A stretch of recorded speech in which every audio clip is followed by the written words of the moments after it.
He was a natural sportsman, really, agile and physical, even from a young age. Michael stood up in class and came out to the entire class. He would fit in society so much better now than he did back then. They required somebody who was very athletic, somebody who was small-build and very strong for the character called Tik Tok.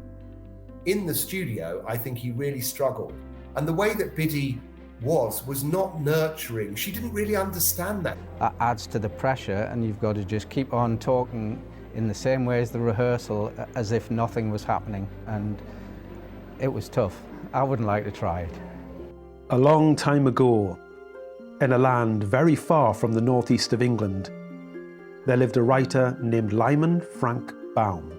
Better known simply as L. Frank Baum, the author, born in Chittenango in the state of New York, penned a great number of novels. By far the best known of those today are his children's classic, The Wonderful Wizard of Oz, and the further 13 books set in the marvellous land of Oz, which followed. The Wonderful Wizard of Oz was published in 1900, and its story was immortalised on the cinema screen in the classic 1939 Metro-Goldwyn-Mayer motion picture, The Wizard of Oz. In 1985, a sequel of sorts was released, though Disney's Return to Oz was more a realisation of Baum's Oz novels than a direct continuation of the earlier movie. Characters like the hesitant Jack Pumpkinhead and the villainous Gnome King were made believable by hook or by crook, with all the ingenuity of every branch of motion picture special effects employed. Tik Tok, the one-man robotic army of Oz, was no exception. Shaped like a large brass ball with stumpy legs set wide apart, no viewer watching could have imagined it possible that there was a human operator inside making him walk. But an operator there was, a golden-haired boy named Michael Sundin. Michael was the Gateshead lad who went to Oz, and this is his story.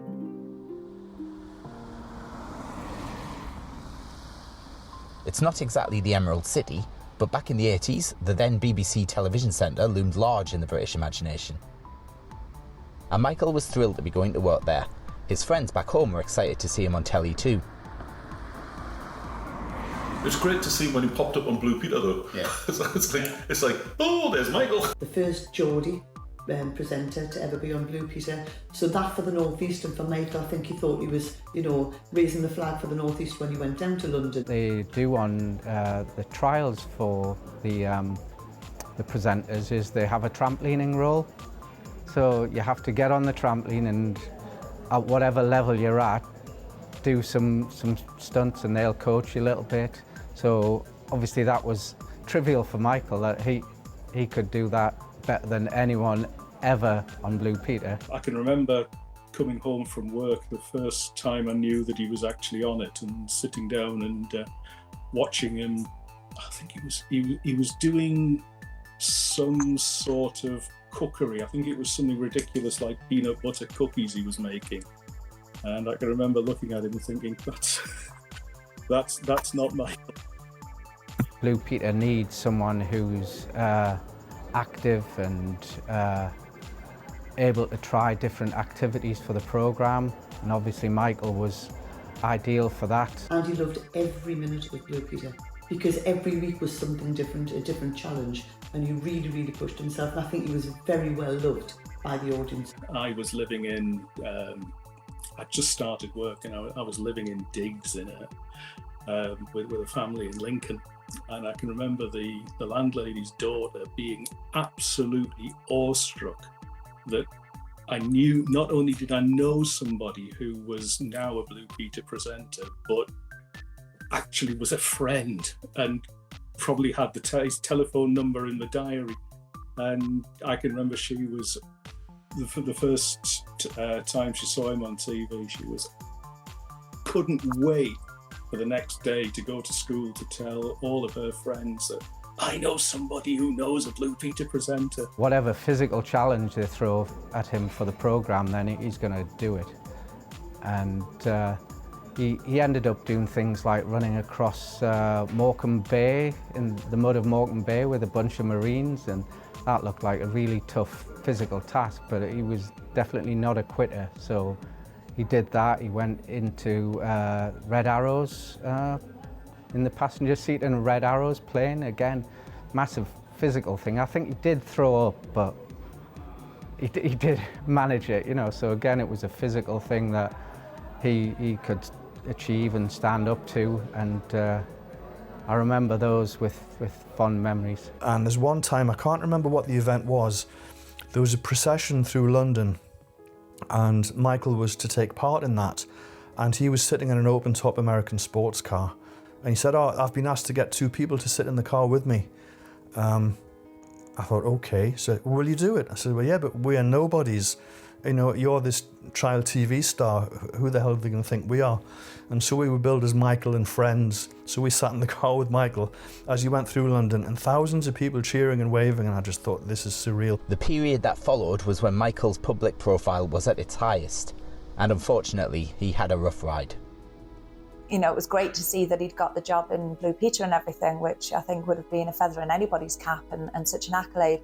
But then to be so quickly sidelined, it was all very sort of confusing as to what was going on, really, when you think nothing seemed to have happened. He didn't seem to have done anything wrong. When I saw him on Blue Peter, I was so proud of him. Me too. It was great to see him on Blue Peter. Absolutely fantastic. So I know a Blue Peter presenter. Yeah. I know him. I know him. Well, I can't remember the actual year, but there was the BBC were putting on a programme of past Blue Peter presenters, and I got my kids sitting down and saying, "Mummy's friend Michael's going to be on here. We'll wait, you'll see him. You'll be on in a minute," and they never put him on. Richard Marson was editor of Blue Peter for a decade and has a number of producing and directing credits to his name. He's also the author of numerous books, including a biography of the legendary long-time Blue Peter editor, Biddy Baxter, which features a chapter on Michael's time on the show. Well, Biddy was a kind of iconic BBC producer. Iconic in the sense that's an overused word, but she was probably more famous than some of her own presenters. You know, as someone who was a behind-the-scenes person, it was very unusual for that kind of person to be famous. Maybe Esther Ranson was another one, but Esther was also the presenter of her show, whereas Biddy very rarely appeared on camera. But there was something about her name and the fact that she was there for 26 years, and every show ended with that name. And Biddy would be referenced quite a lot in various ways. And somehow that transmitted to the audience, and maybe the alliterative name helped. But I think her continuity, the fact that she ran the show for so long, and it was so popular. I mean, we're talking about audiences between 8 and 12 million in a 3-channel world. So she had an enormous captive audience, and people knew who she was. It's given a whole chapter in the biography I've written about Biddy Baxter. And it's because it's really important. People have said to me, "Oh, he was only there. He was there less than a year. Why have you given it a whole chapter?" But I think it's really important, partly for Michael's legacy and also for Biddy's, that we clarify some of the rumours and the hearsay around what happened. And I've tried really hard to do that and to give it, you know, proper scrutiny. Well, it was all serendipity, really. I mean, Michael happened to be in the right place at the right time, which in show business is often the way. But actually, I think his sights were more fixed on musical theatre. He'd got a part in Cats, which was obviously one of the hot ticket musicals at that time. But he also had this way into the BBC because he knew an actor called Anne Emery, who was in the cast of Rent-A-Ghost. And I think she just said, "Come along to the rehearsals one day, come and have a look, see how we work," you know. And in those days, the BBC had a big purpose-built rehearsal block at North Acton. So he would have trolled along there with stars in his eyes, no doubt. And Rent-A-Ghost was a lovely cast of seasoned actors, all of whom, you know, kind of could do it with their eyes shut. And the producer-director was a guy called Jeremy Swan, who was very flamboyant and very much a kind of leading figure in children's TV at the time. And he met this young man and he really liked him. You know, what was not to like? He was young, he was good looking, he was full of bounce, he was very friendly. And so knowing that Blue Peter were looking for a new presenter, Jeremy got on the phone to Biddy Baxter and said, "Look, I've met this young man. I really think it'd be a good idea. And I think he'd also said to Michael, why don't you put yourself up for it? So at the same time as Jeremy was contacting Biddy, Michael's agent sent in the letter with the headshot and all the rest of it. And, I think the thing that Biddy would have liked straight away, she would have liked the personal recommendation from someone she trusted, but she also would have liked the idea of it coming slightly sideways, not necessarily being someone who was an obvious piece of casting.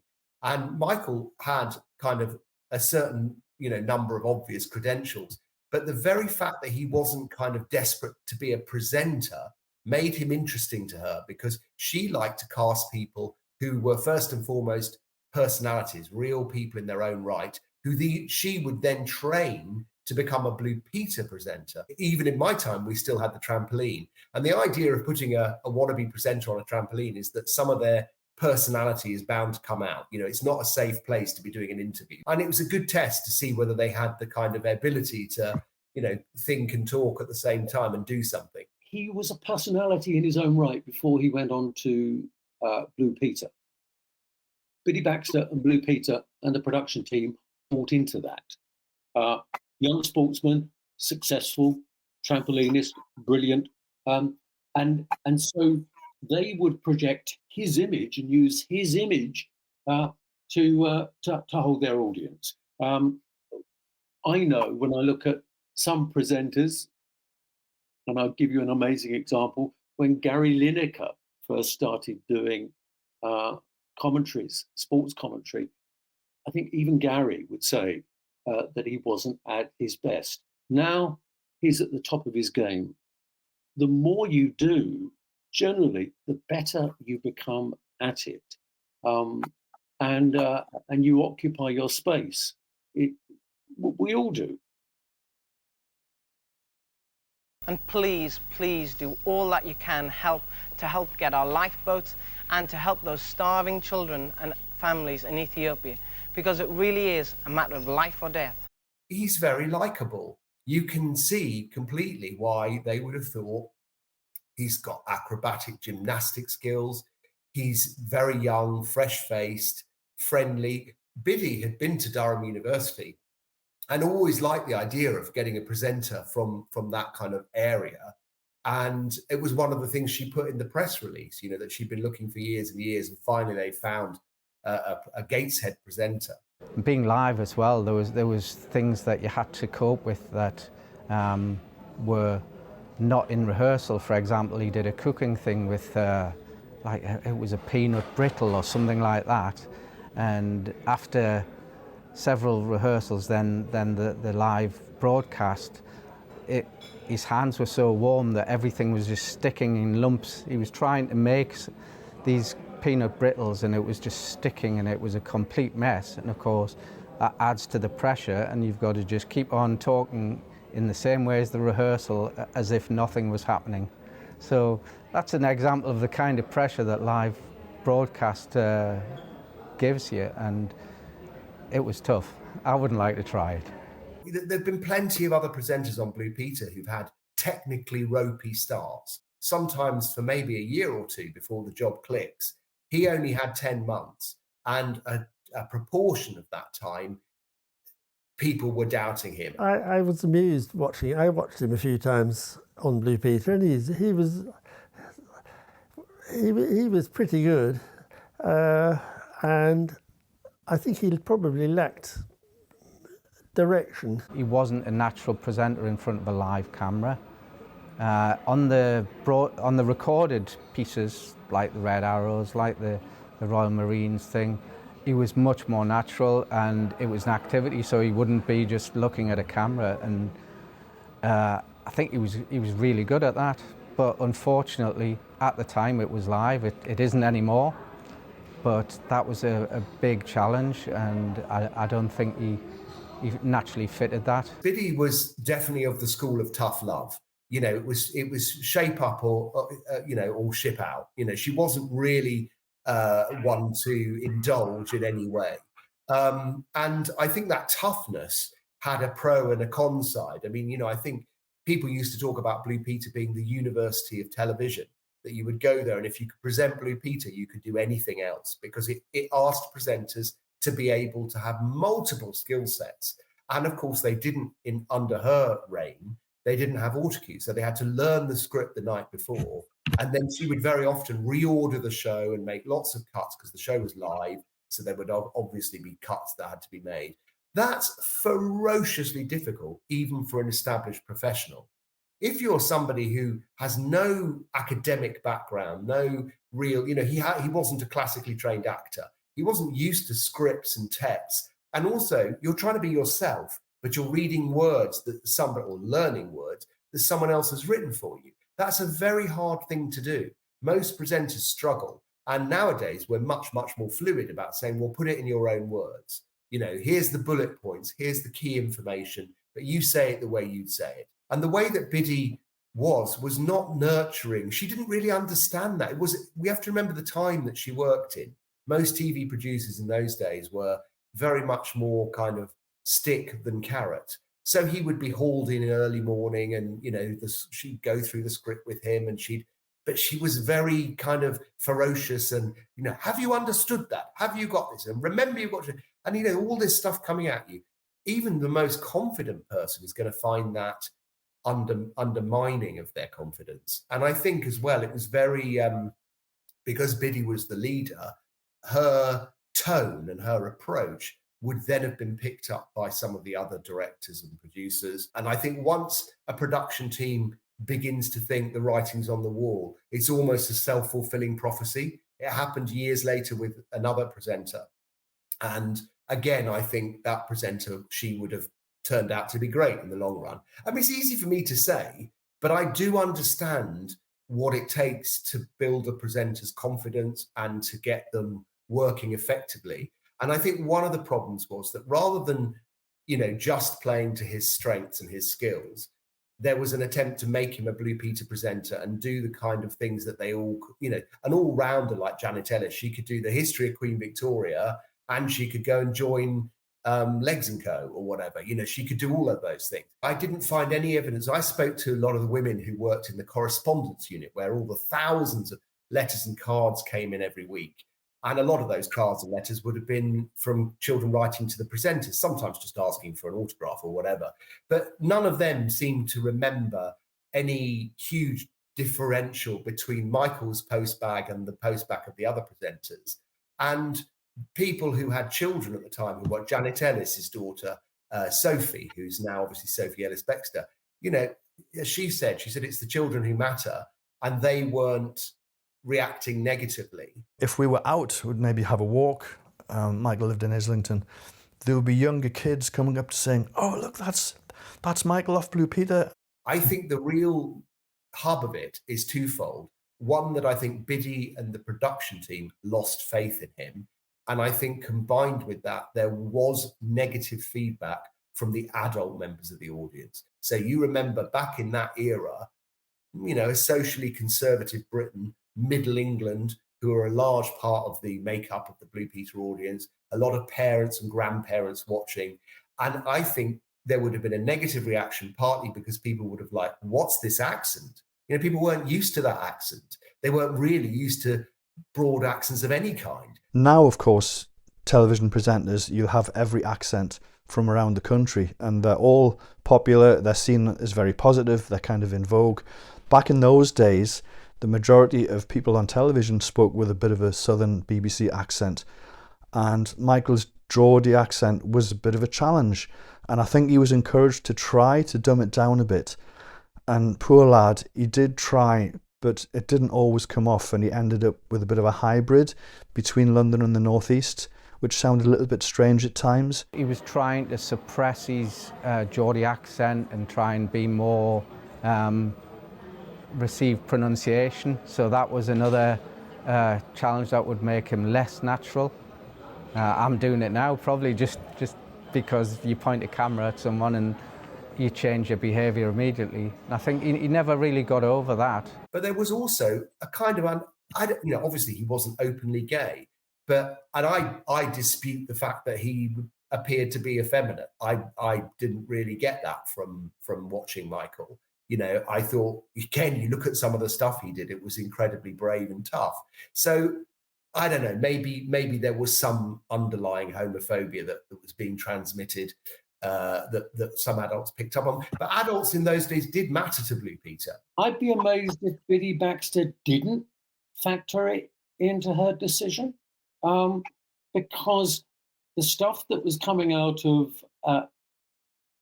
Westminster at the time, the front pages of The Sun, the Daily Mail, the Express, there was rampant homophobia. There was an anti-gay law that came in, and for the first in 100 years, in 1987, 88, that tried to force gay men, lesbians, and bisexuals underground, that we shouldn't be spoken about, that our relationships shouldn't even be accepted as, I quote, pretend family relationships.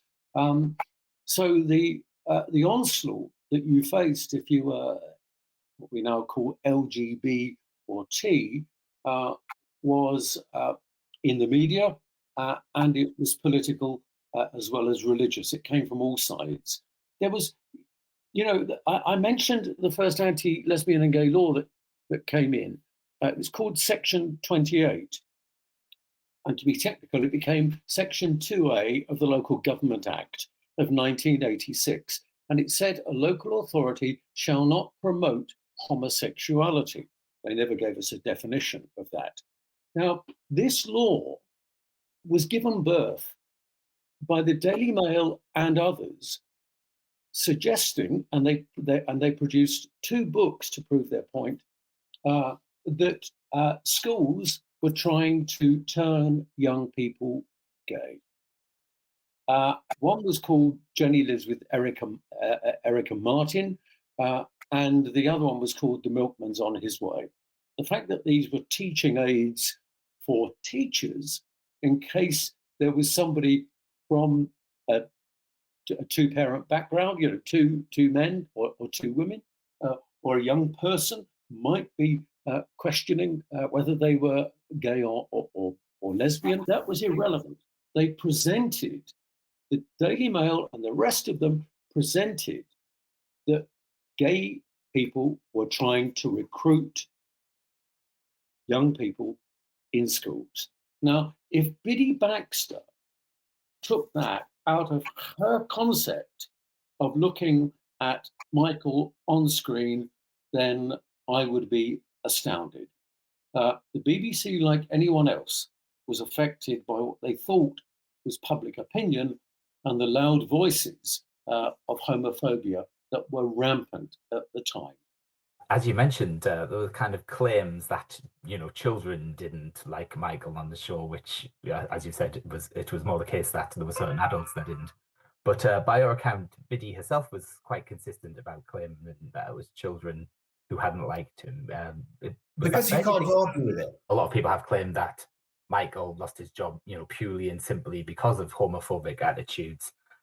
You came to the conclusion that that wasn't the case. No, I don't believe that. I honestly, from what I've found out and from the people that I've talked to and from what I know of Biddy, I think that she didn't really give a stuff what people did in the bedroom, so long as they brought their A game to work. And I think she'd lost confidence in him. And I think that she just didn't think he could do the job as well as she wanted him to do. And I also think that her deputy and her boss, they didn't have confidence either. I think if one of them had been saying, oh, come on, let's give him another go, she might have been persuaded.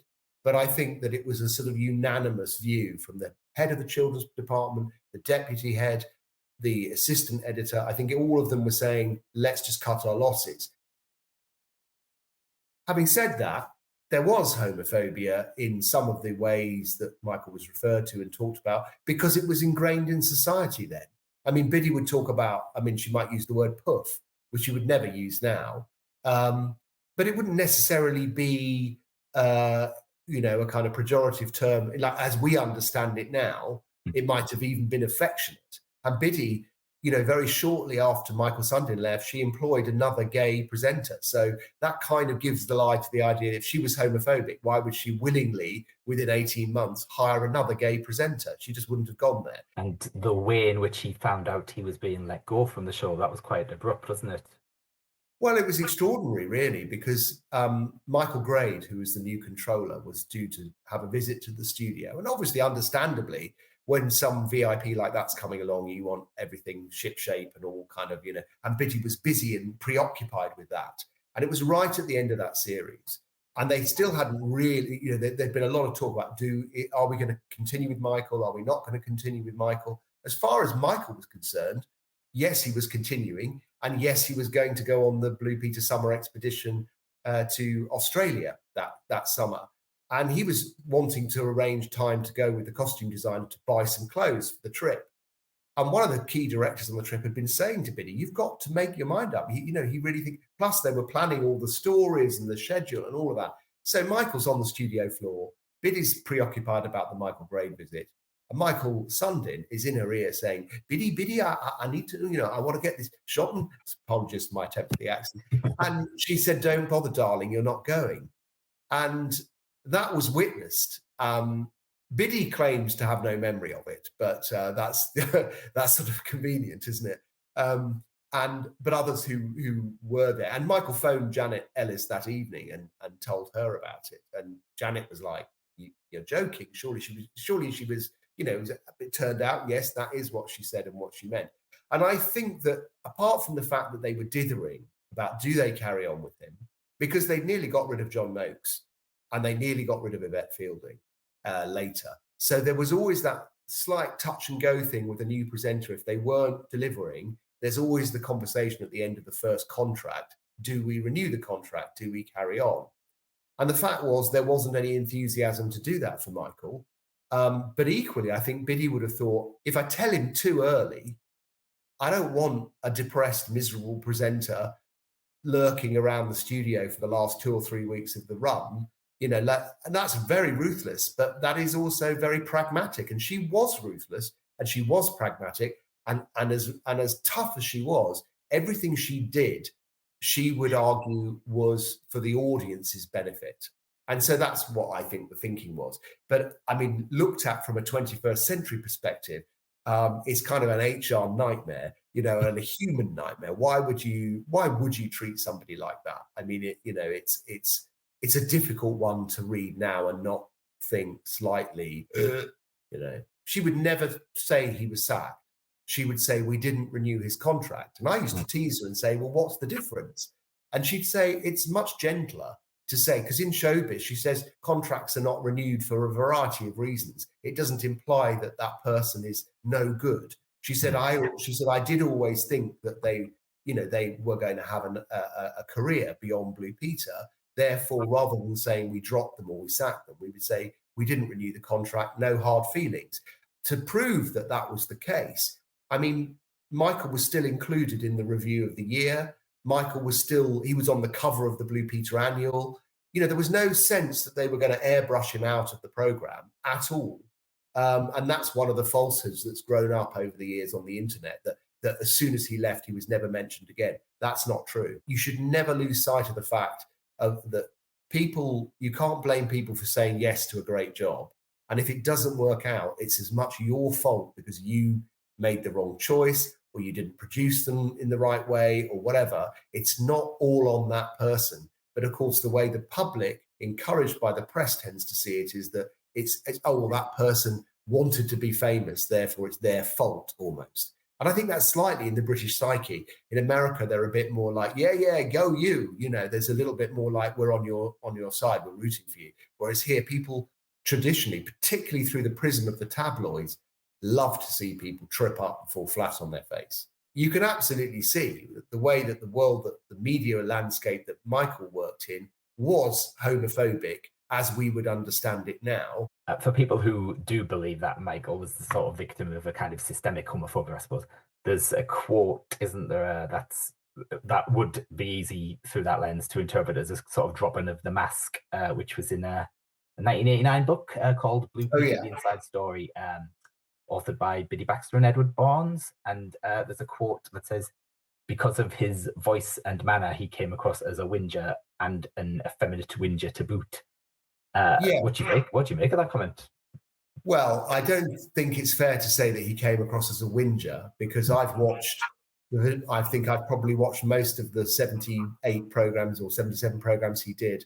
And yeah, he definitely loses his way. He definitely has car crash moments. But at no point did I get the impression he was whinging. What I think is that was probably Edward.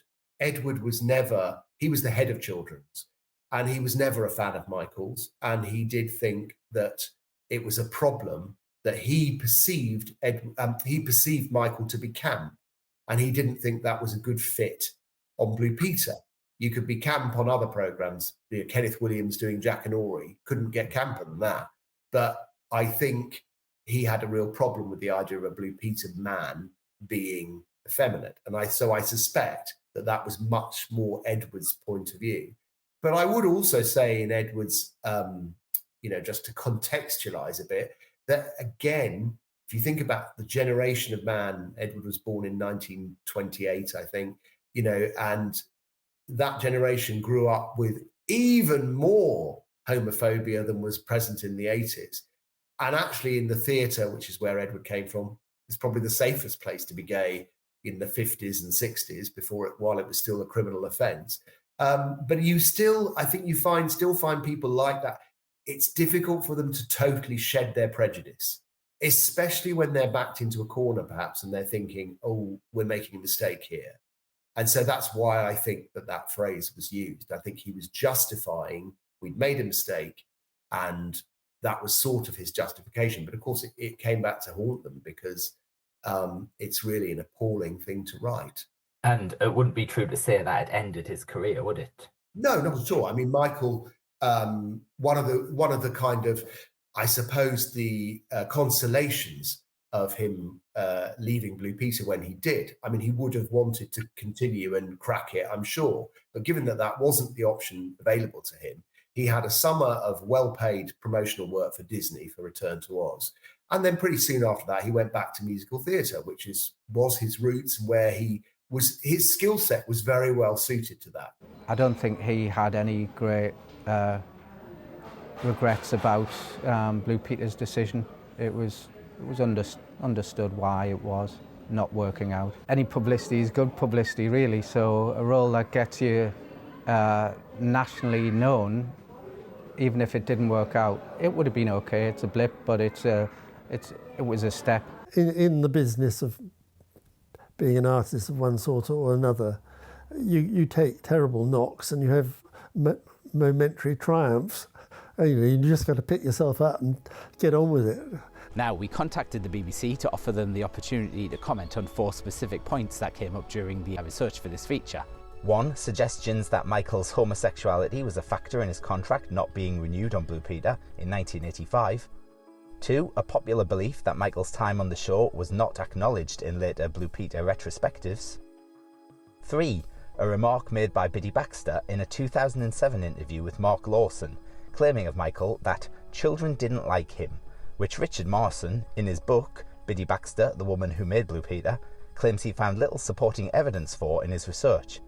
And 4. The corporation's current stance on a reference made to Michael in the 1989 book Blue Peter, The Inside Story by Biddy Baxter and Edward Barnes, which says, sadly, because of his voice and manner, he came across as a whinger, and an effeminate whinger to boot. The BBC did not come back to us with a comment on any of those points.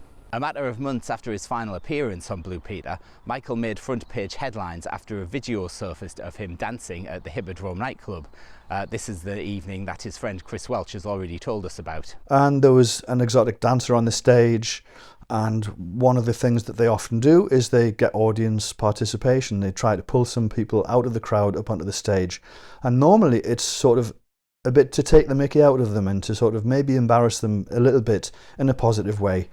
But this guy picked on Michael, and it kind of backfired a bit on him because he didn't realise what a fantastic dancer Michael was. Unfortunately, what Michael didn't realise is it was being videoed. Nobody's disclosed this to him. Certainly nobody asked his permission, and Michael thought no more about that night out. But towards the end of his year in Blue Peter, this video came to light, and one of the tabloids got a hold of it, and they put a salacious headline on. you know, making all sorts of suggestions and all sorts of inferences about this one event that took place long before Michael was ever in television at all. The headlines were, to put it mildly, misleading. They painted it in a very particular way, I think.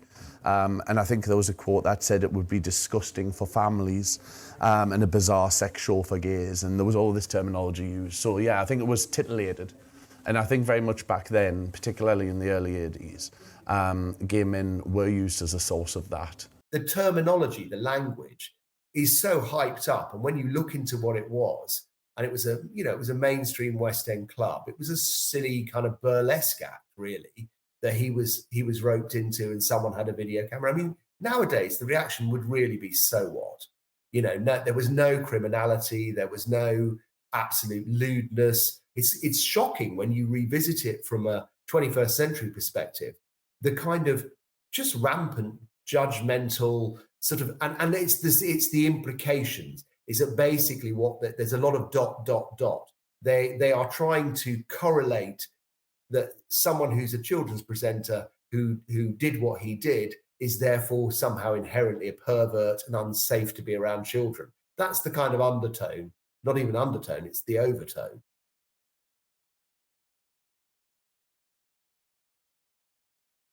Reminding ourselves of the culture and the climate behind this, we were in a period of the Thatcher government, which took a very harsh family values style approach.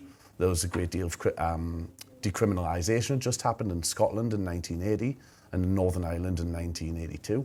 So, you know, the society was still very much catching up at that point.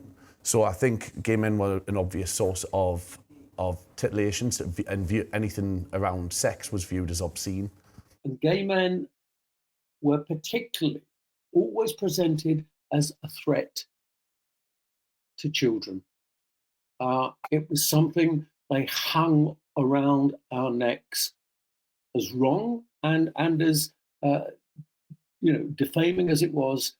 They associated it, the two, and so the fact that Michael was on a show that went out, Blue Peter, the flagship show of the BBC at that time, late afternoon, that it went out to young people, meant that they would go for him, and go for him they did.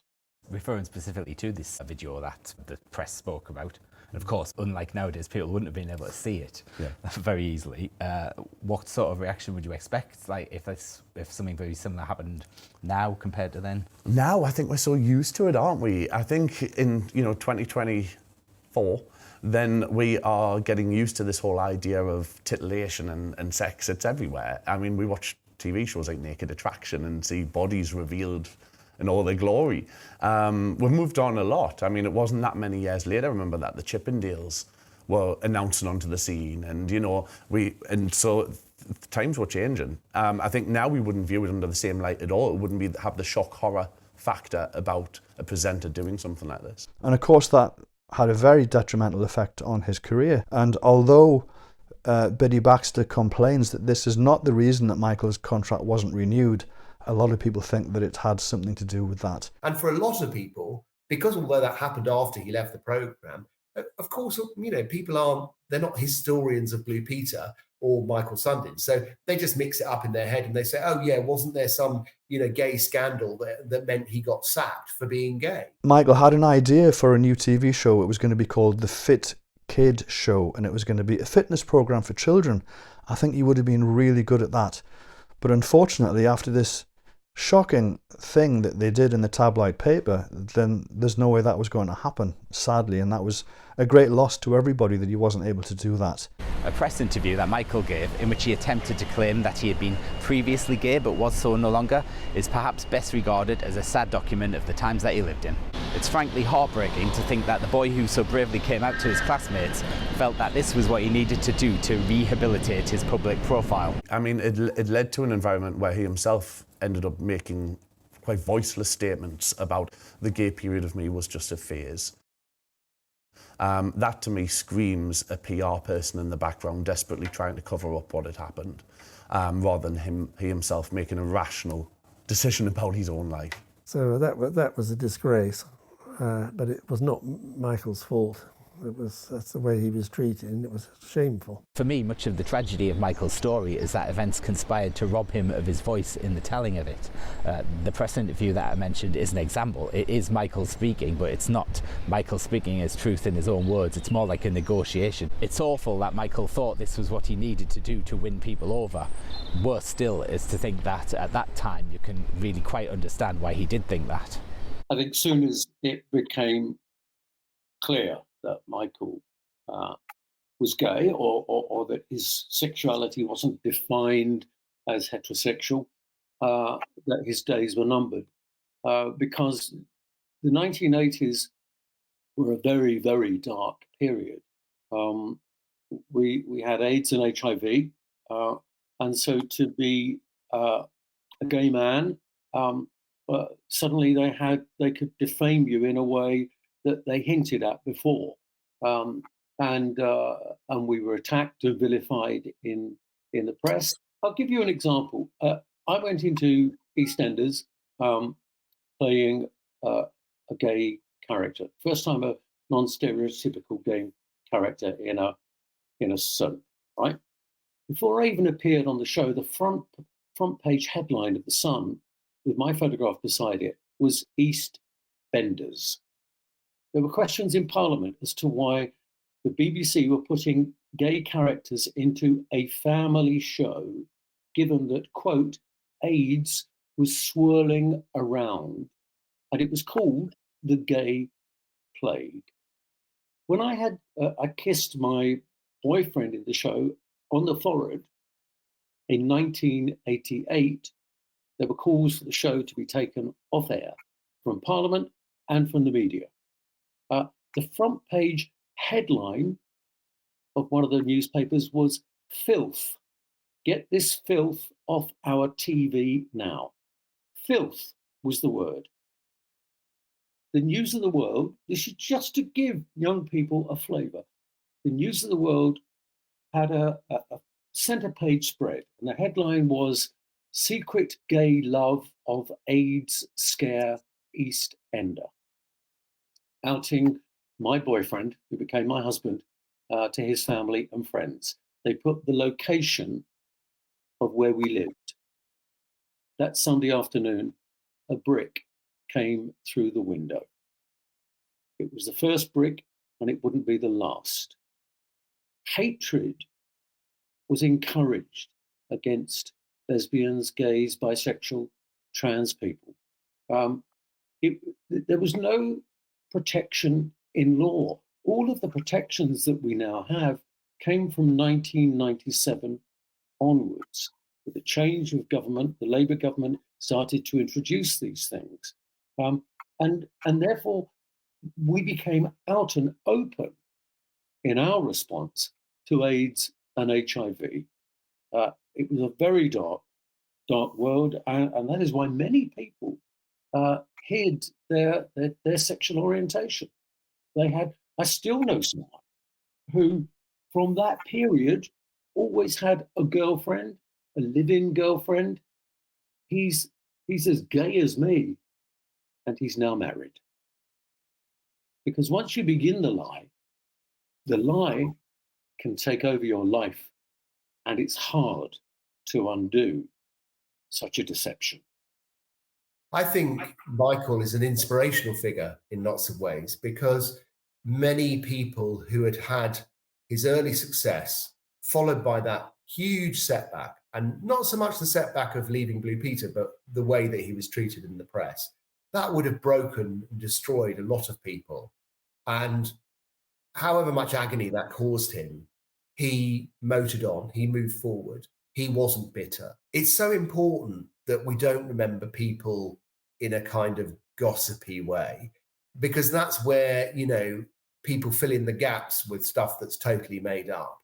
I didn't meet or talk to anybody who didn't have a positive thing to say about Michael. And in show business, that's not that common. I mean, I only met Michael once, and he was a sweetheart.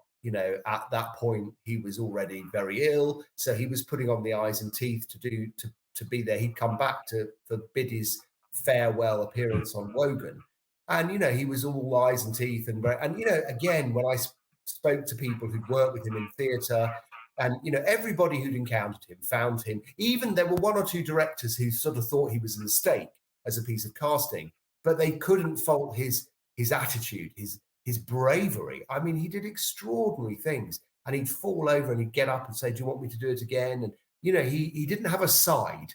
And that's what I picked up. There was no, you know, overbearing ego. And I think he probably liked to be, much of this probably came from his upbringing, because usually people's upbringing has a lot to do with how they are as an adult, particularly a young adult, but also the discipline and teamwork and camaraderie of being a gymnast of the level that he was at. He would have learned really good lessons that would have stood him in great stead. And then going into musical theatre and an ensemble cast like something like Cats, you know, I'm sure there were occasional divas, but actually it's really hard work, and it requires people who can do it night after night after night and not moan and not complain. And that was the picture I built up of Michael, that he was cheerful, he was professional, he was keen, he was hardworking, but obviously he had been pushed into the deepest of deep pools in doing this job. He was one of the good guys. And that was what overwhelming me, with all the people I spoke to, all the research that I did. I didn't find a single bit of evidence to show him in a poor light. And for most of us, that would be quite an epitaph. I've been doing bits and pieces, a video for an educational Red Cross charity, 2 commercials, one for Cars for Germany, and the other for Paston's Lamb, where I play the chef. Also, I did the new Rick Astley video. He used to call me Lola, didn't call me Lorraine, he used to call me Lola. And he said, look, Lola, look what I found you in Australia. And he said, you know, I'm a bit nervous. I'm a bit afraid that I might have it. And my reaction to that was to say, oh, don't worry. I said, I'm sure you'll be fine. You just need to go along and get a test and it'll be okay. So you don't need to worry, you'll be fine. And Michael said, no, I do think I might be at risk. And I could really kick myself, because now with hindsight, I can see Michael was trying to tell me he couldn't quite bring himself to find the words to say to me, I'm positive. Where do you tell your friends that you go when you go to the hospital? And I said, I tell them I go to the hospital. Why? And he said, do you tell them why? And I said, I tell them I go see someone who's not well, who's HIV and needs my help. I've done so much, seen so much more of the world in such a small amount of time. The way I see it, Michael had his life stolen from him. He played it down. I think that was part of the reason why people were so shocked, because he played it down and put on a brave face.